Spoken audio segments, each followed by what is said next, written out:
마태복음 23장 13절과 15절 말씀,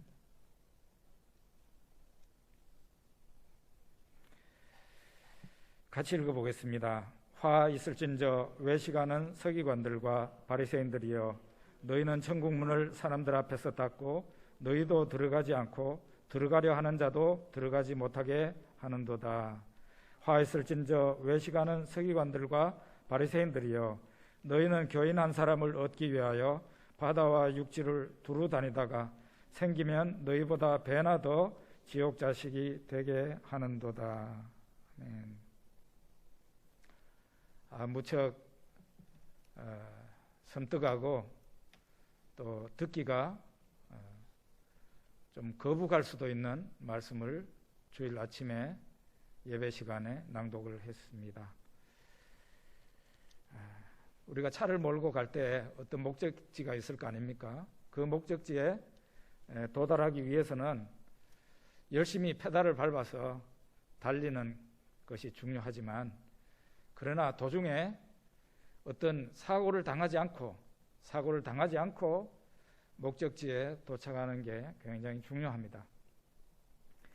제가 어느 날 저녁 기도회를 마치고 이제 캄캄한 밤이죠.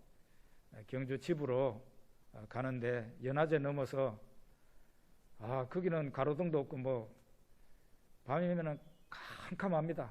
깜깜해요.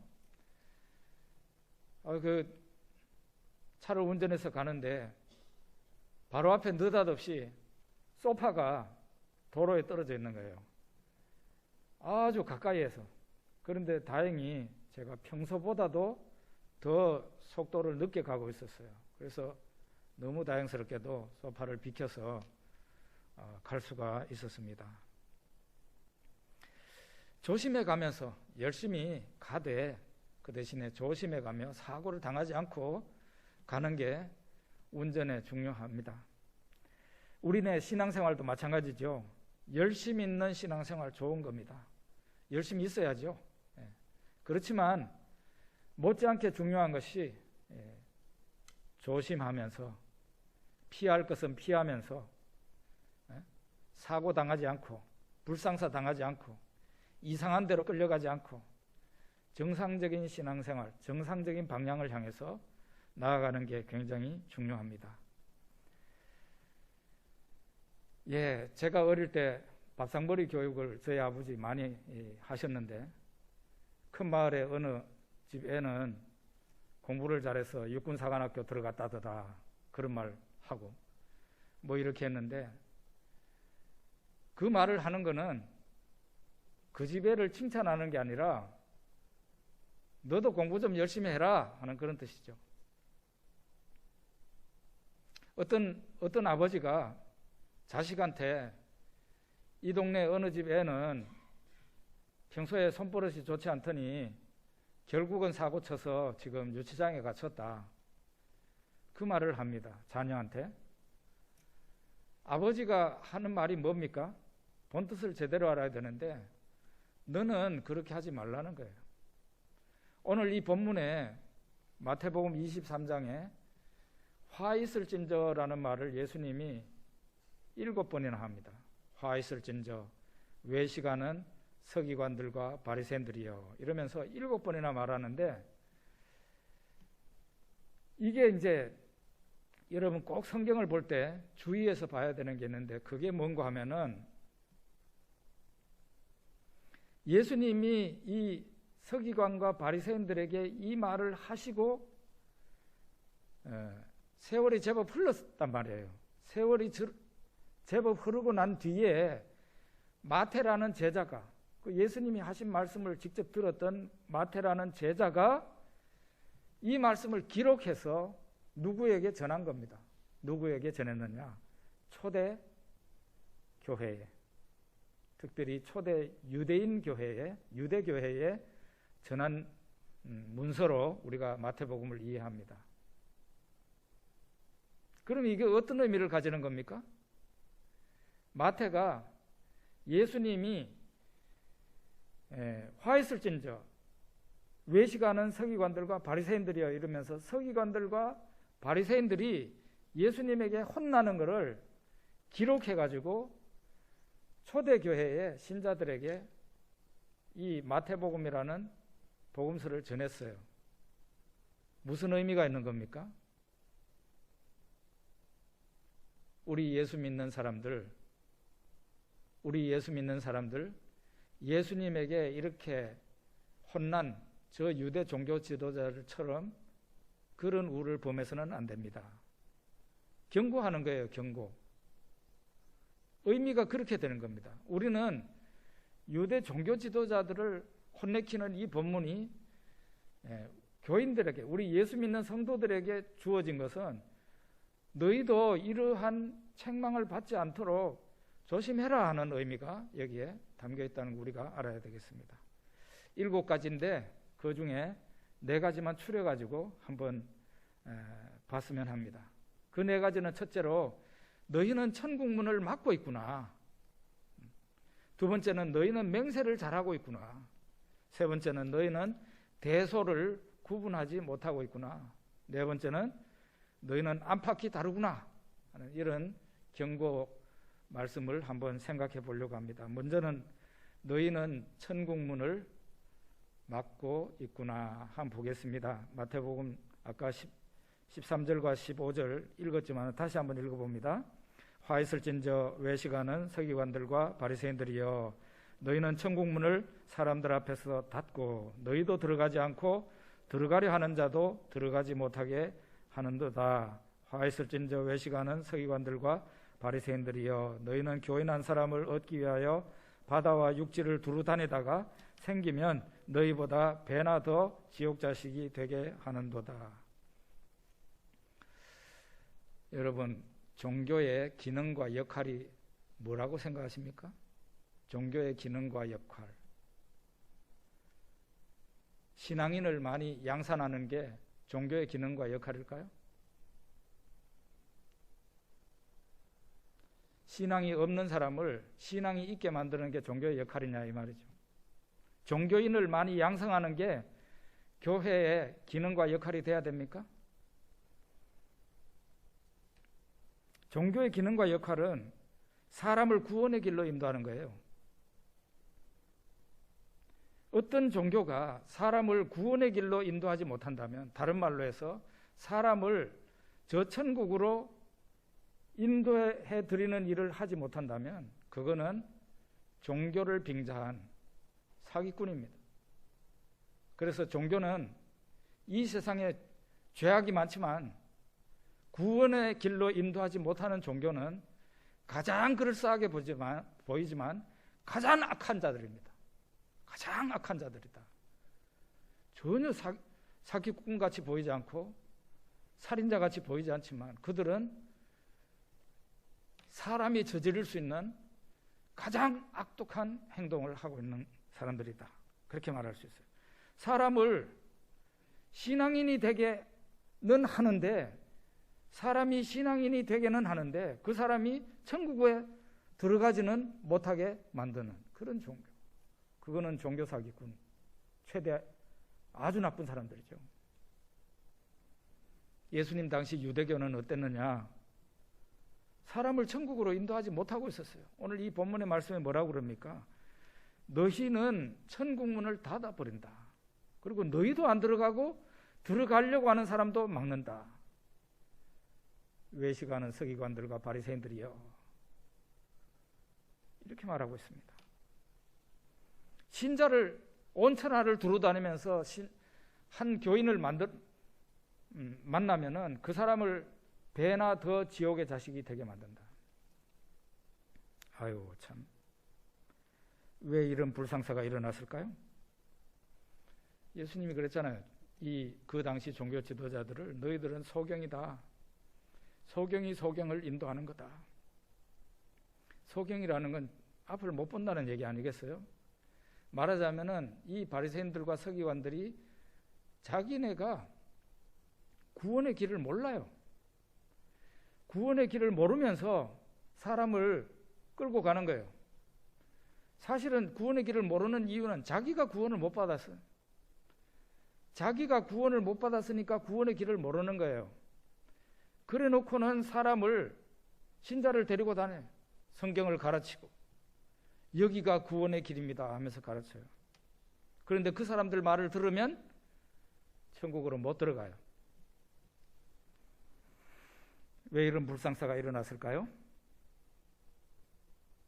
당시 유대인들, 바리새인들과 서기관들은 성경을 붙잡고 살지를 않았고 유대 선생들의 가르침을 붙잡고 살았습니다.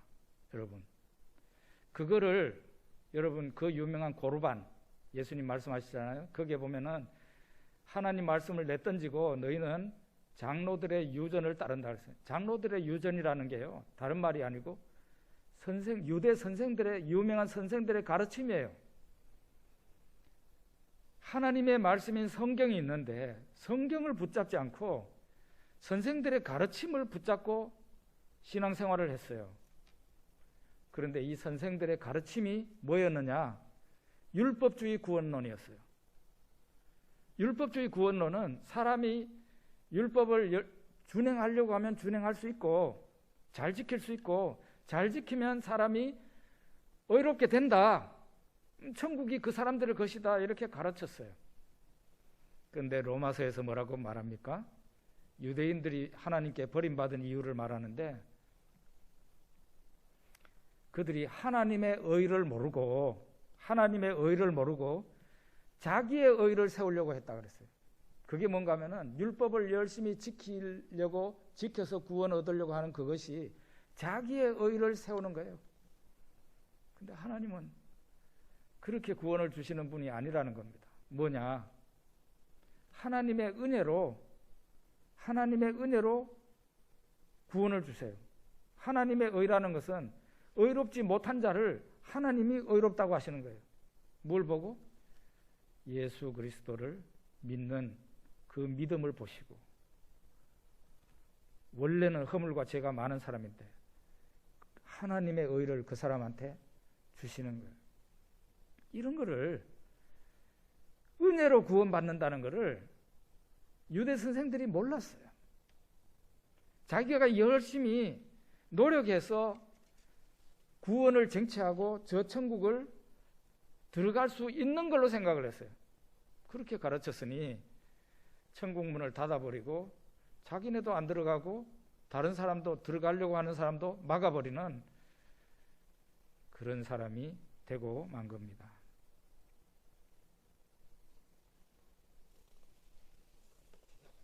두 번째는 너희는 맹세를 잘하는구나 보겠습니다. 16절 17절 같이 읽겠습니다. 화 있을진저 눈먼 인도자여, 너희가 말하되 누구든지 성전으로 맹세하면 아무 일 없거니와 성전의 금으로 맹세하면 지킬지라 하는도다. 어리석은 맹인들이여, 어느 것이 크냐? 그 금이냐? 그 금을 거룩하게 하는 성전이냐?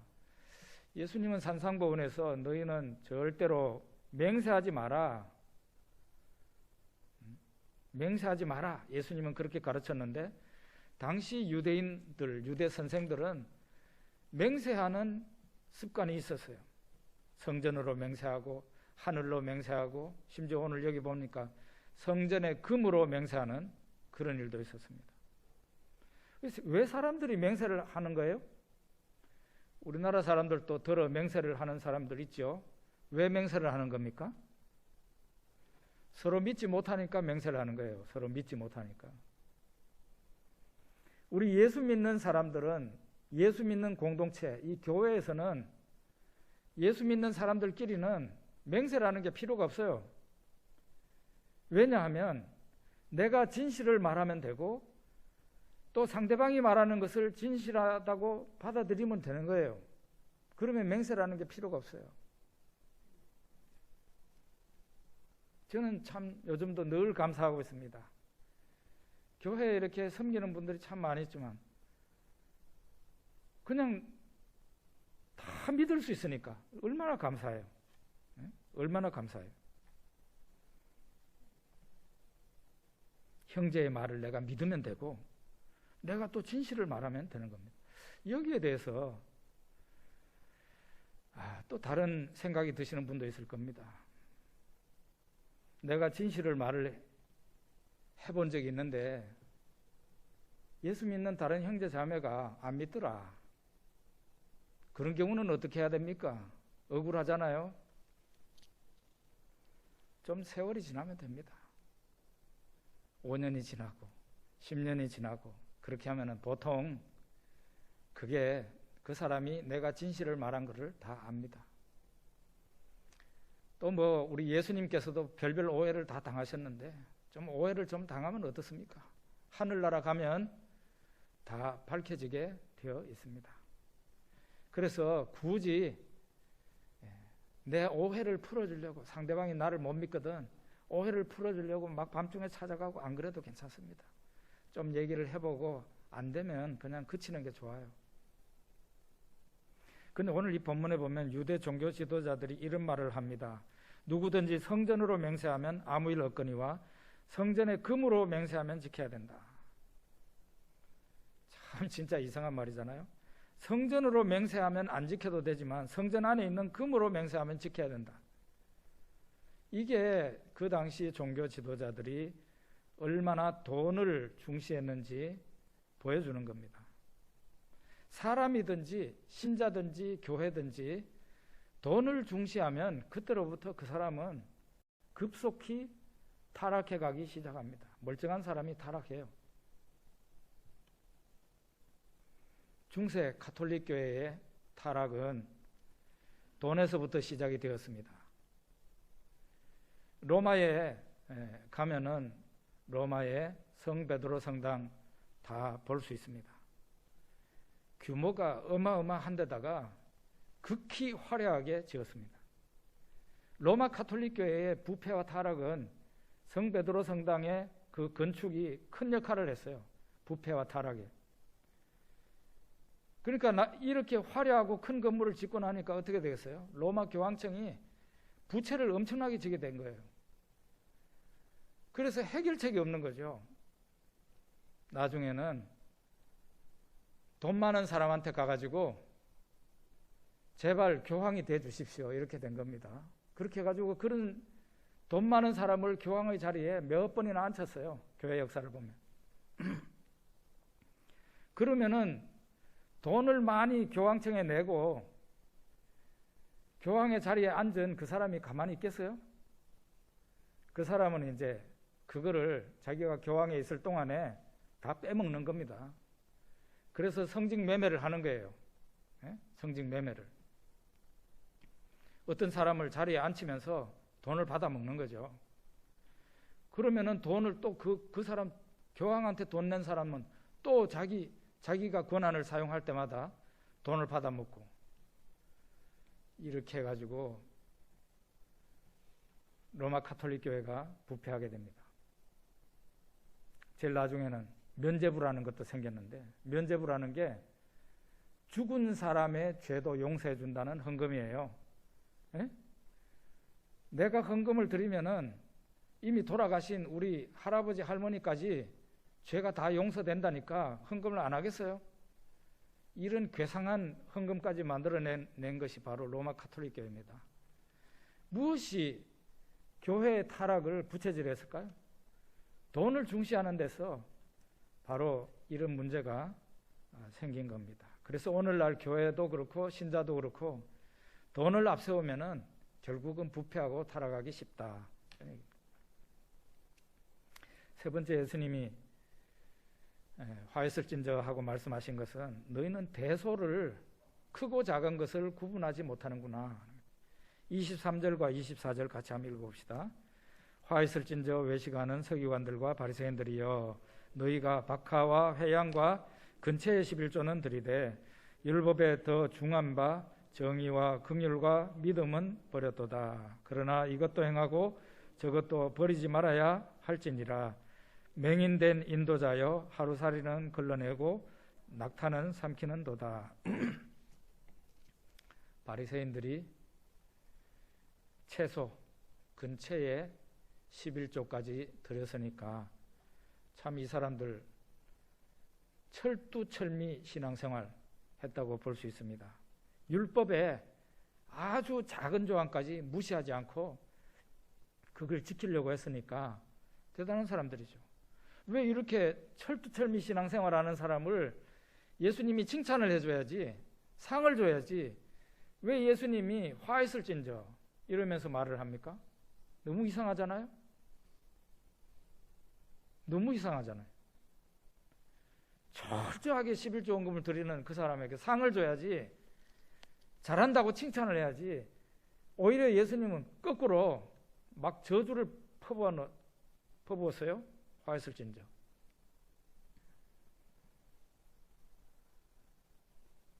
예수님이 뭐라고 그랬습니까? 하루살이는 끌어내고 낙타는 삼키는도다. 이게 예수님 당시에 있었던 속담입니다. 속담. 사람이 저 우물에서 물을 길러다가 이제 바가지로 해서 물을 마시면 그 바가지에 떠 있는 하루살이가 보이잖아요. 그 하루살이는 집어내고 물 마시잖아요. 그런데 예수님이 그때 당시의 속담이 하루살이는 걸러내면서 낙타는 무시하고 삼켜버린다. 이게 뭔가 하면은 작고 시시하고 세세한 것은 잘 지키면서 진짜로 중요한 문제를 무시하고 뭉개버린다. 그런 뜻이에요. 무시해버린다. 예수님이 왜 이 말씀을 하신 겁니까? 11조를 잘한다고 혼내는 겁니까? 아닙니다. 11조를 잘한다고 혼내는 게 아니고 그런 세세한 조항은 잘 지켜내면서 진짜 중요한 율법의 본질과 알맹이는 왜 무시하고 내던지는 거냐? 그 율법의 알맹이가 뭔가 하면은 여기 보면 정의, 좀 더 정확하게 말하자면 하나님의 공의예요. 공의, 긍휼, 믿음. 왜 그런 것은 뭉개버리고 있냐? 이런 행위는 우리가 귤을 사가지고 귤 껍질을 먹고 귤 알맹이를 내던지는 거하고 똑같아요. 세상에 이렇게 어리석은 자들이 있을까요? 종교적으로는 가능하다 그런 말이에요. 오늘날 우리 기독교인들도 이런 우를 범할 수 있어요. 우리는 좋은 신앙인의 모습을 어떻게 생각합니까? 예배, 어떤 예배든지 꼬박꼬박 잘 참석하고 기도 잘하고, 예? 거기다가 헌금 생활 철저하게 잘하고 봉사 잘하고 그러면 좋은 신자라고 생각해요. 예수님 당시나 마찬가지예요. 예수님 당시에 바리새인들과 서기관들도 이런 기준으로 사람을 봤어요. 그런데 예수님이 보시는 눈은 조금 더 다릅니다. 그게 뭔가 하면은 예배를 드렸다고 혼을 내는 게 아니라 은혜와 감동이 없는 예배라고 혼내신 거예요. 봉사를 했다고 혼내는 게 아니라 사랑이 없는 냉랭한 봉사를 했다고 혼내는 겁니다. 하나님 앞에 선한 일을 했다고 혼내는 게 아니라 구제를 했다고 혼내는 게 아니라 왜 사람들 앞에 구제를 하면서 나팔을 부냐 이 말이죠. 헌금을 했다고 예수님이 혼내는 게 아니라 왜 감사하는 마음도 없이 헌금하냐. 감사가 없는 헌금, 감동이 없는 예배, 은혜가 없는 예배, 사랑이 없는 냉랭한 봉사, 믿음이 없는 종교행위, 감사가 없는 헌금. 이게 바로 예수님이 지적하신 거예요. 오아시스가 없는 사막, 바로 이런 거죠. 기계적인 종교행위, 우리는 흔히 매너리즘이라고 말을 합니다.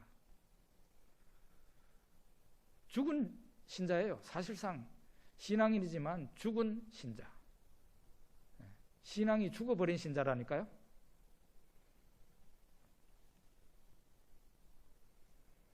에베소 교회가 요한계시록 2장에 보면 예수님에게 책망을 받습니다. 예수님이 물론 에베소 교회에 거짓 선지자를 가려낸 거 뭐 이런 거를 칭찬을 해요. 그렇지만 예수님께서 아주 무섭게 꾸짖고 책망하는 게 너의 처음 사랑을 버렸느니라. 너의 처음 사랑을 버렸느니라. 이 요한계시록이 쓰여질 때가요, 에베소 교회가 생긴 지 약 30-40년 지난 후라고 그럽니다.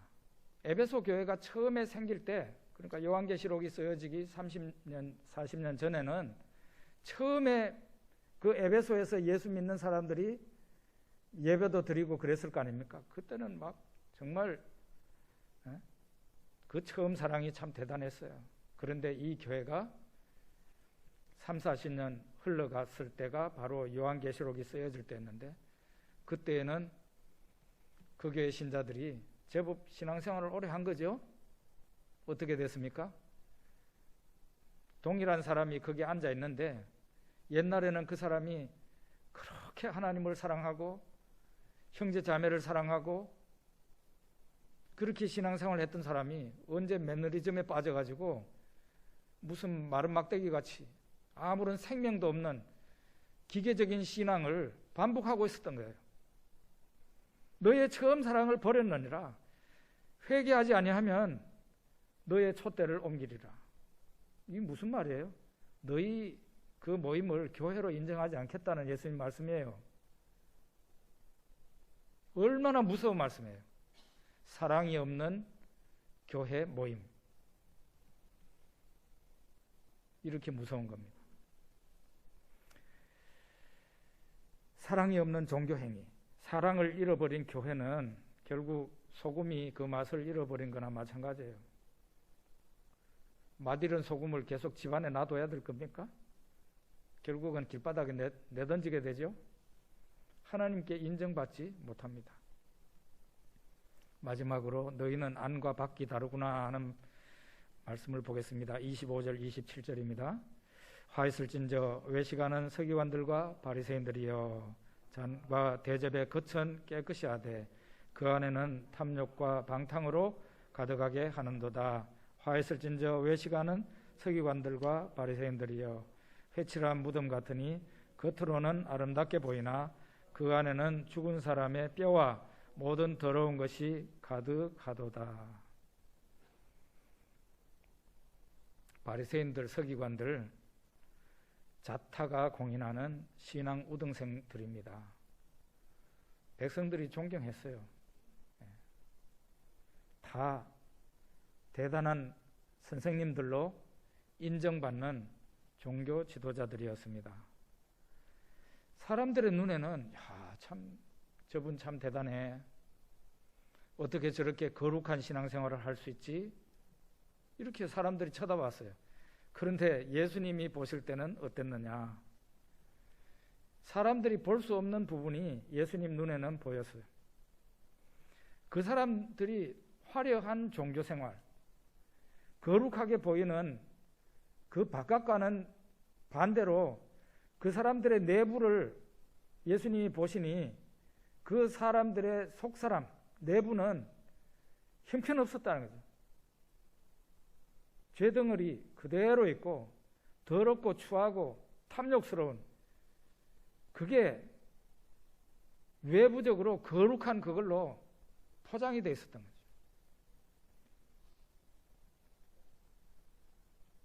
사람의 내부가, 사람의 그 영혼과 마음이 변화가 되지 않고 죄스러운 모습 그대로 있었다는 거죠. 하나님의 영이 없는 사람들이고 거듭나지 못한 신앙인들이었어요. 그런데 이런 사람이 종교 지도자가 되어 있었습니다. 참 어떻게 하면은 이런 사람이 되어버릴까요?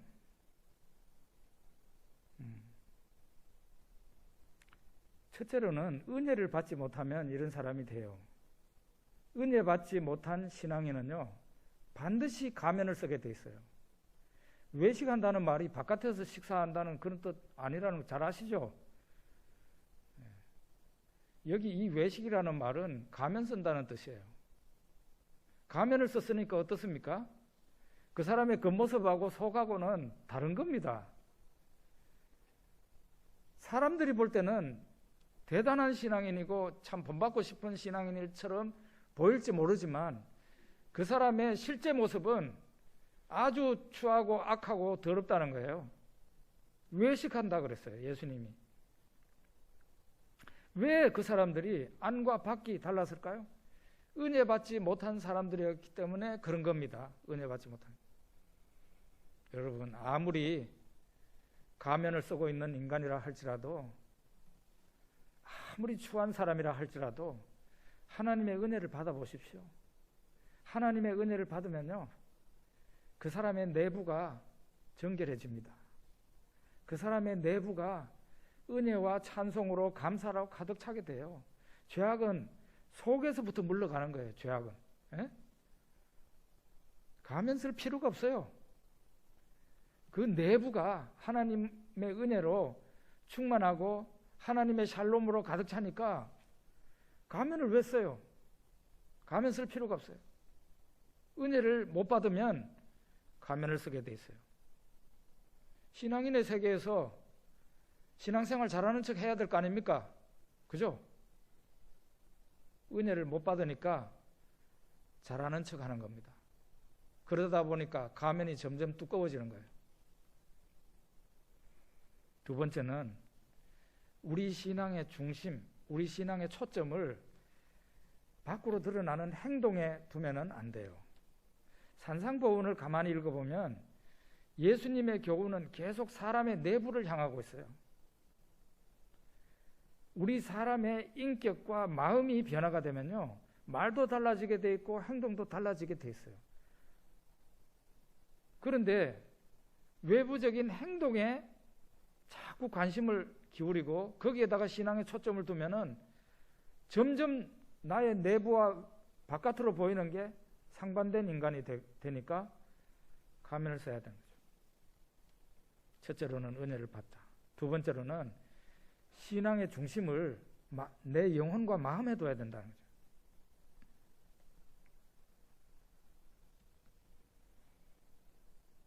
그래서 우리가 이런 부분은 주의해야 되는 거죠. 아까도 말씀드렸지만 왜 마태가 예수님이 바리새인들과 서기관들에게 혼낸 이 말씀을 세월이 흘러서 이 말씀을 기록해가지고 초대 기독교 신자들에게 준 겁니까? 우리도 잘못하면 예수님에게 혼났던 이 사람들처럼 될 수 있습니다. 그러니까 주의해야 됩니다 하는 그런 의미로 글을 쓴 거예요. 마태복음이 그래서 있는 거예요. 그래서 마태복음을 교회의 복음서라 그럽니다. 교회의 복음서. 어떤 교회가 돼야 되는가? 심지어는 제자훈련용이라고 말을 하는 학자들도 있어요. 그만큼 제자도를 가르치고 있어요. 제자도를 이 마태복음이 가르치고 있어요. 우리는 신앙생활을 하나님께 보이려고 해야 되지 사람에게 보이려고 하면 안 된다. 좀 어려움이 있더라도 사람들이 오해하더라도 나를 신앙이 별로 없는 사람으로 볼지라도 하나님을 바라보고 하는 그런 신앙이 돼야 돼요. 사람들이 욕하더라도 어쩔 수 없는 거죠. 하나님 앞에서 내가 하나님 앞에서 살려고 하는데. 큐티를 우리가 성경 묵상을 합니다. 그러면 그 말씀에서 먼저 우리가 뭘 봐야 됩니까? 하나님이 오늘 어떤 분으로 여기에 나타나 있는가? 이 본문에는 하나님이 어떤 분인가? 성부, 성자, 성령. 우리가 큐티 본문을 보면서 하나님이 이런 분이구나, 이런 분이구나, 이렇게. 그 다음에 두 번째 봐야 될 것은 이 본문에서 하나님이 나에게 뭐라고 말씀하시는가? 하나님이 내게 주시는 말씀이 무엇인가? 그것을 봐야 돼요. 그 본문을 보면서 먼저 세상을 두루 살피는 것은 좋지 않아요. 내 아내나 내 남편이나 내 자식이나 우리 교회나 우리 나라나 그걸 살피기 전에 성경 본문에서 먼저 하나님이 나에게 주시는 말씀이 뭔가 그걸 살펴보고 그거를 적용해야 된다 이 말이죠.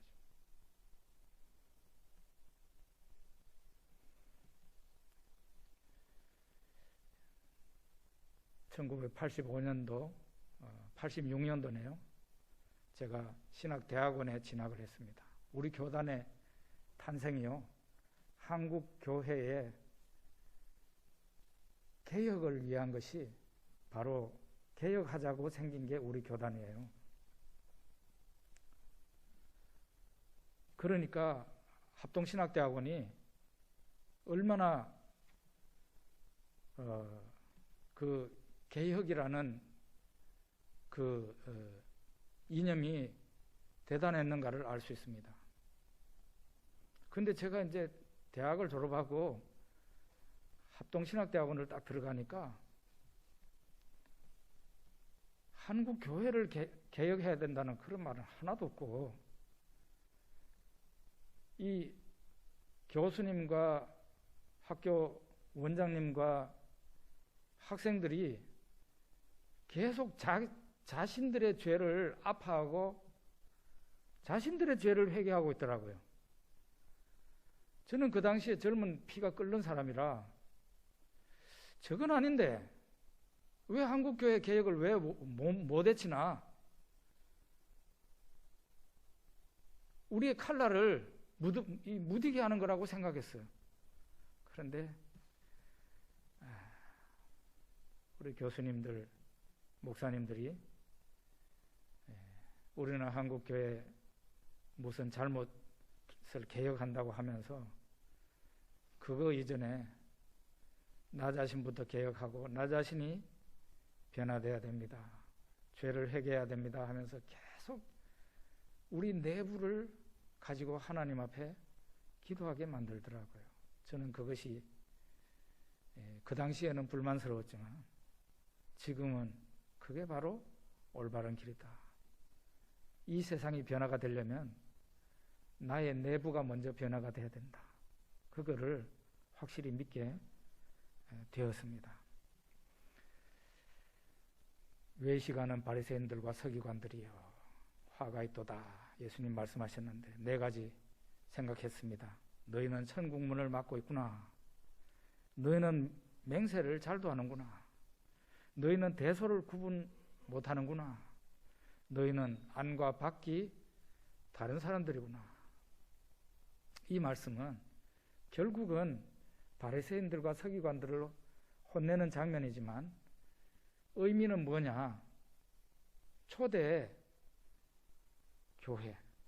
신자들, 예수 믿는 신자들에게 너희도 잘못하면 이렇게 될 수 있어, 조심해야 된다 하고 가르쳐 주신 말씀이라. 그러니까 당연히 우리 성안교회가 꼭 듣고 명심해야 될 말씀으로 믿습니다. 우리 기도하겠습니다.